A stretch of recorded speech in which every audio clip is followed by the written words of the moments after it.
Bonsoir à tous et bienvenue dans ce résumé du match, un match difficile, un match triste pour les Olympiens qui vivront, je pense, ces fêtes pas sous les meilleurs auspices.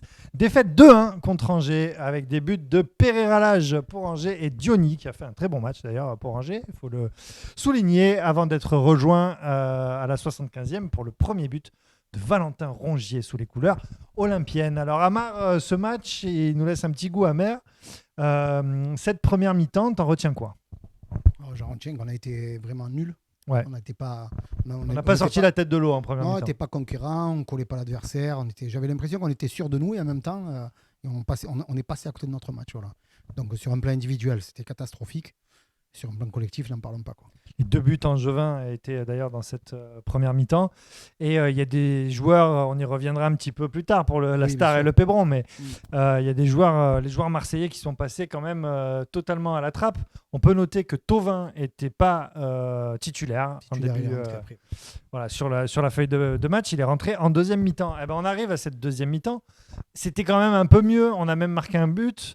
On a eu un penalty raté par Payet, il faut Oui. le souligner aussi. Cette deuxième mi-temps, est-ce que tu sens que finalement on aurait pu revenir, on aurait pu marquer ou c'est le genre de match où tu sais comme on dit, tu peux jouer Milan. En tout cas, il y avait la place.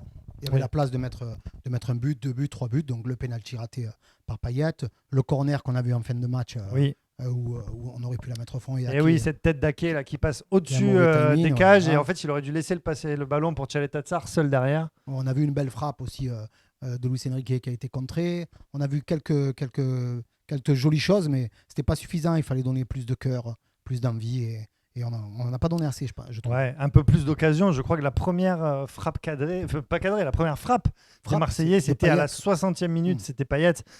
Et voilà, autant dire Ça rase la que. lucarne, mais bon. Ouais. Autant pas dire au que fond, c'était on en vraiment parle. pas facile. Les choses ont quand même changé avec l'entrée de Florian Thauvin, on le disait. Florian Thauvin, Strootman aussi, il a changé un Strootman est petit rentré peu. plus tard. Oui. D'abord, c'est Thauvin Thauvin et Luis Enrique. et Luis Enrique. Ouais, Mais Thauvin, c'est vrai qu'il a fait beaucoup de bien parce qu'il n'a pas, il a pas eu peur avec son ballon de rentrer à l'intérieur du jeu et de créer un petit peu le danger, de jouer les 1-2 avec Payet notamment. Et aussi, il a essayé de chercher les attaquants. Non, franchement, Thauvin, il a fait une belle entrée. Ouais, Thauvin qui était remonté lors du dernier match, on l'a entendu dire qu'il voulait qu'on arrête les passes en retrait, qu'on arrête les passes latérales, qu'on essaie de prendre des risques. Et c'est un peu ce qu'il a fait. Voilà, il essaie de créer du danger, d'apporter du danger. La passe de Payet pour Rongier était vraiment magnifique. Elle était millimétrée et la tête de Rongier aussi très réussie pour le but magnifique. Ça finit un peu marseillais. C'est pas facile à mettre là, ses têtes à l'extérieur de la surface de réparation. Voilà pour le match. Du coup, on en était sur les joueurs. Qui est pour toi la star du match du côté de l'OM? Ça se joue entre Rongier et aussi Alvaro González. Alvaro González qui a un peu essayé de remonter les pendules sur le terrain, qui a essayé de remettre de l'ordre un petit peu. On l'a vu, il était énergique. C'était la personne qui représentait le mieux la révolte marseillaise. Mais c'était pas suffisant. Par contre, Rongier aussi, il a été très fort. Ça se joue entre les deux. Ouais, moi, je dirais que ça se joue entre Rongier et Thauvin. Alors, Thauvin n'a pas fait tout le match, mais quand il a vu, on a tellement vu la différence quand il est rentré.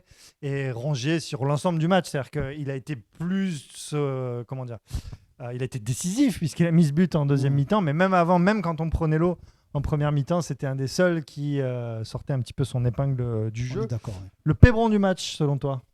Ça se joue toujours entre deux personnes, c'est Camara et Cuisance.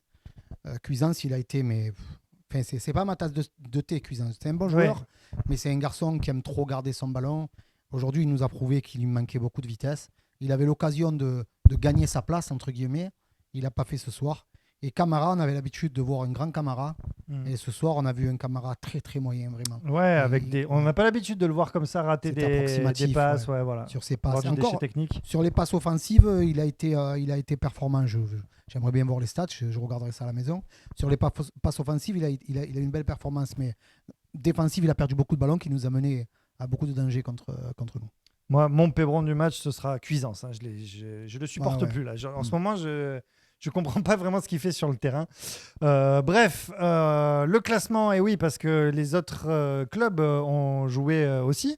Lille est premier, du coup, avec 36 points. Bravo. C'est une très belle perf des Lillois. Lyon, ex aequo, avec 36 points. Oui. Et Paris, juste derrière, avec 35 points. Voilà. Nous, on a 2 matchs en retard. Rennes est toujours. 4e avec 31 points, tout à fait, et j'y arrive. Nous, on est 5e avec 2 matchs en retard sur tout cela, donc et avec 28 points. Ce qui veut dire que potentiellement, et tu vois, voilà, même si on gagne ces 2 matchs en retard, on ne serait pas devant Lille et Lyon. Dommage. Et on serait même pas devant Paris. Même avec ces 2 matchs gagnés, on gagnerait une place. D'accord. Avec C'est et on dommage. aurait 34 points. Tu vois, comme quoi on perd vraiment beaucoup de points. On perd pas que des points sur ce match. On perd, à mon avis, un accès au podium. J'ai comme une impression, excuse-moi, mais je sais pas, c'est en train de me trotter, mais depuis le match avec Turpin, depuis ce match-là, il y a un contre-coup qui est en train de se faire. Je sais pas. C'est fou. C'est-à-dire qu'on a fait genre les 30 minutes quasiment les meilleures depuis le début de la saison. Oui. On prend ce carton rouge et depuis, on perd ce match. Et on perd ce match injustement. Ouais, et derrière, le match d'après, on le perd. Mais il y avait ça dans la tête, j'en suis sûr.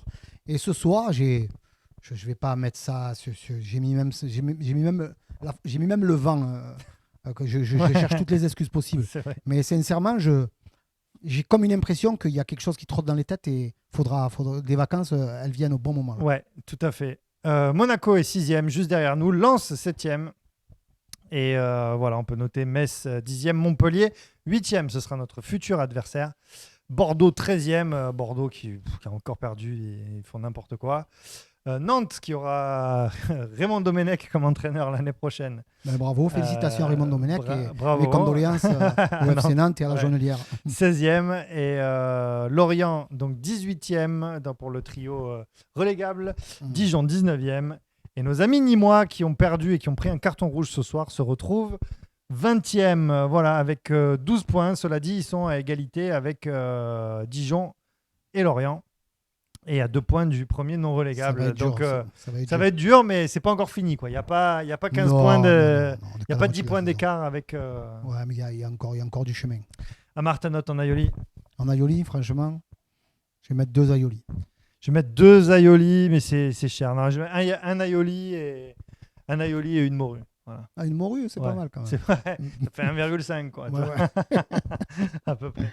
Bon, en tout cas, Amar, c'était un plaisir de faire quasiment toute cette moitié de saison avec toi. Ah oui, c'est ça. Oui, ça fait quasiment tous les matchs. Hein. Ouais, tous les deux. Ouais. Une belle aventure. C'est une belle aventure et pourvu que ça dure. Je me suis régalé. Ouais, bah écoute, en tout cas, tant que tu le souhaites, ça durera. Ah oui, parce qu'on se régale bien ici. Je suis tenu par les liens d'un contrat de conscience, comme dit Ayam dans voilà, Ombre et Lumière, tout à fait. J'en profite pour remercier aussi le Seigneur, qu'on oublie trop souvent, mais qui, en plus d'être beau, fait quand même très très bien la régie. Donc on l'embrasse. Et vrai. Puis on embrasse évidemment vous tous. Merci de nous avoir suivis. Il y a Pauline qui est là aussi. Et Pauline, oui, mais Pauline, elle glande. Alors qu'est-ce que tu veux que... Ça va, donc en tout cas on la remercie. On la remercie de bien glander, voilà. Elle le fait très très bien. Et je vous embrasse évidemment à tous, comme on dit chez nous. Ouais, et je vous embrasse à tous. Très bonne fête et on se retrouve en 2021. Bisous à tous, ciao. Ciao.